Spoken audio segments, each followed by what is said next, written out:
Hello, I'm Mr. Sanga Zakaria, teaching history. Today I'm going to discuss on the history topic 2 of Form 3.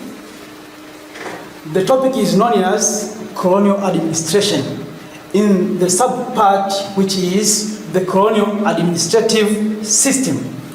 By definition, colonial administrative system were administrative methods or machinery which imperial powers or colonizing powers to control and manage colonies. And these colonizing powers received and following the orders from their mother countries or from the abroad. The creation of colonies by imperial powers in Africa was crucial in the 20th century.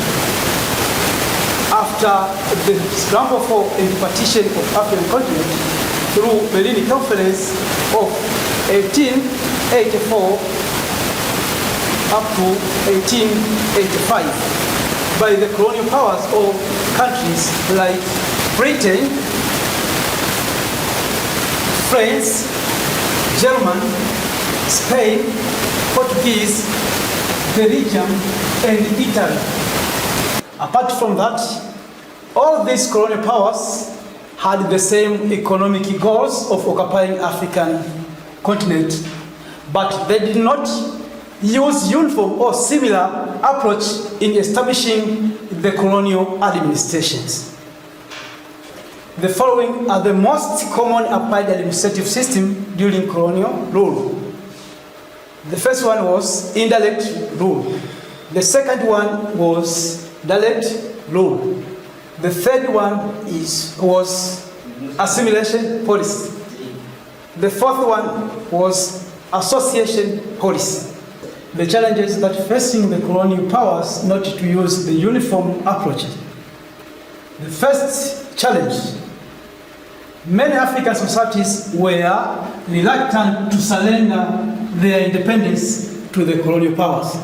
This is because the Africans were not used to be forced to work for the whites.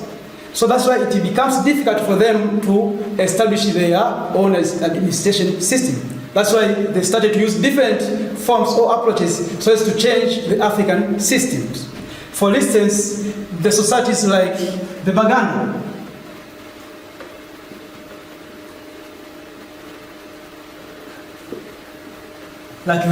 in Uganda, they resisted against the British imposition in Uganda.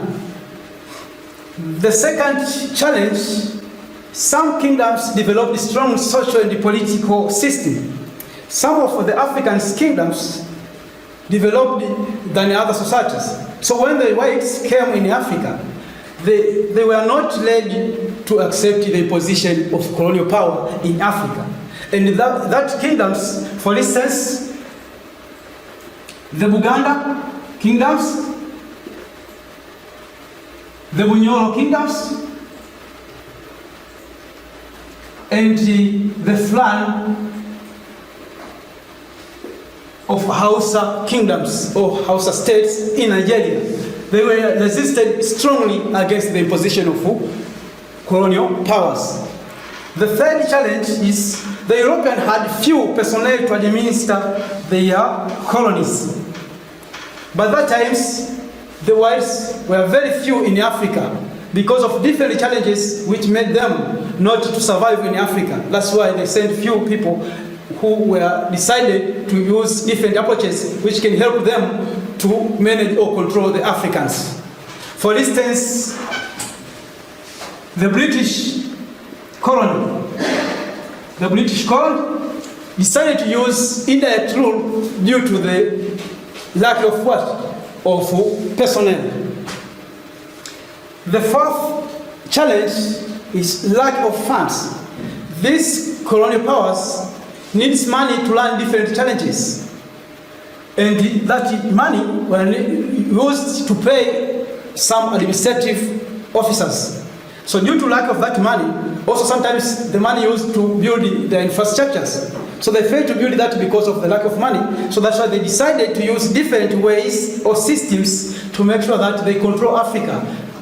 Like others, they decided to use indirect rule, others decided to use direct rule, and that ways helped them to manage these Africans.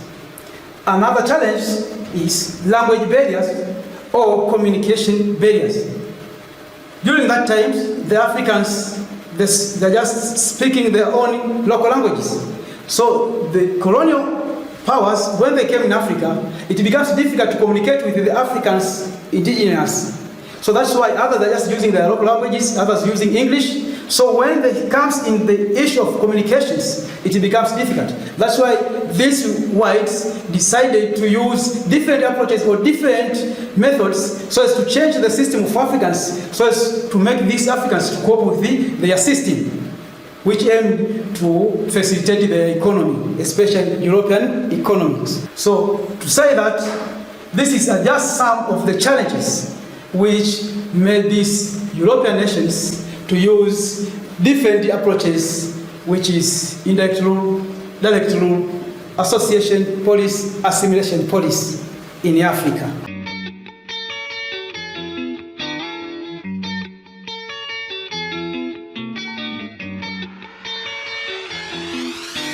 Thank you for watching. I will leave a task for you to conduct an exercise.